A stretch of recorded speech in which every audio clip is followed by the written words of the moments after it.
Hi, this is Aiden McBride, and this is my web application, BackyardGarden, for my Mod 5 in Flatiron School. The purpose of this app is to allow gardeners to communicate with each other and keep an online tracking of their garden to see how their crops are doing and also see how other people's crops are doing. Some features of this website include live weather updates that allow you to see how to care for your garden according to your local weather, a message board where gardeners can communicate together, as well as a database to pick your exact crop to plant, and a local weather specific to your area. A little bit about me: I'm a software engineer graduating from Flatiron Academy in Houston, Texas, but I live and grew up in New Jersey, where I worked at a farm market since I was 15 years old. So I have a lot of experience in gardening, and I thought this would be an interesting way for gardeners to communicate and sort of keep track of what they're doing. The technologies I use to build this app include Ruby on Rails, React Redux, and for styling, I used Semantic UI React and CSS. And at the bottom here, I just have some info, such as my GitHub account, my LinkedIn, other contact info. I have my email here, and I have the two APIs I use to build this application. So we're going to go to the top here, and we're going to go to sign up. We're going to start by signing up with a new account. We'll call it Josh. We'll give Josh an email of josh.com. Give Josh a password. We'll say that he lives in Jordan, Montana, and we will put in the zip code for Jordan, Montana 59337.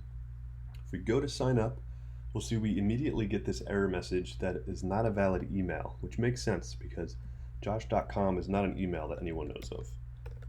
So we have to put in the @ symbol, and we can say something like gmail.com, and that will recognize it.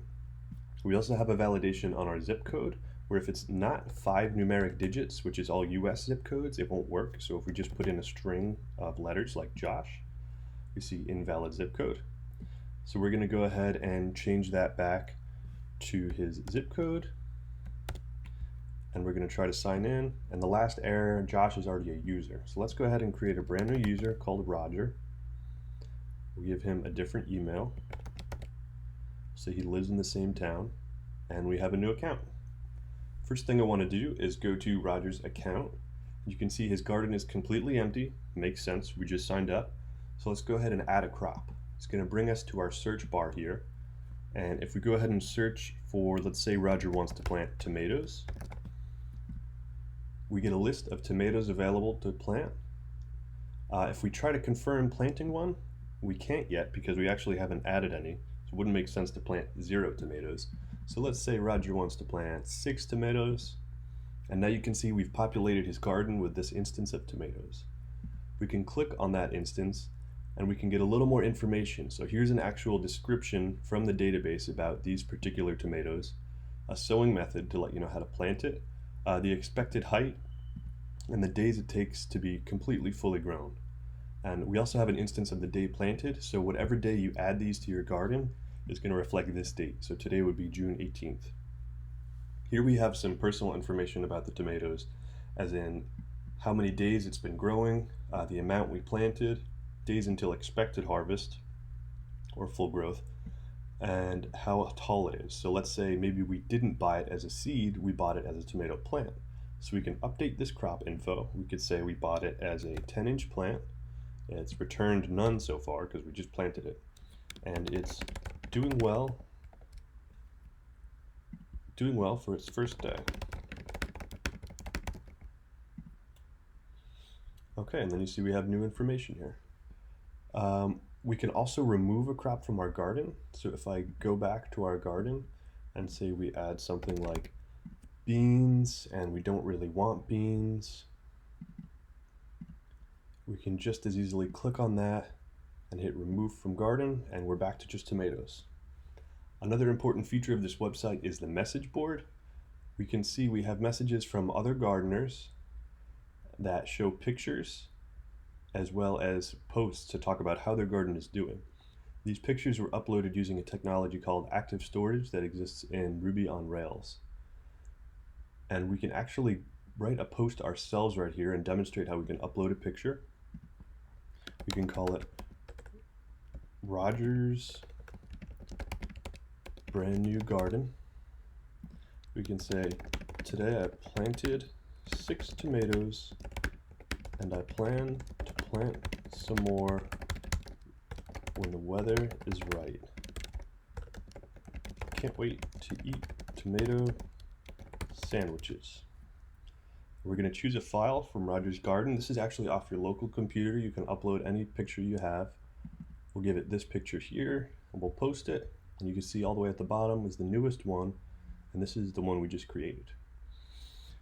Now, if we're being realistic, I don't see any tomatoes in this photo, but I see a lot of lettuce. So this is kind of a lie from Roger. So we can delete this post.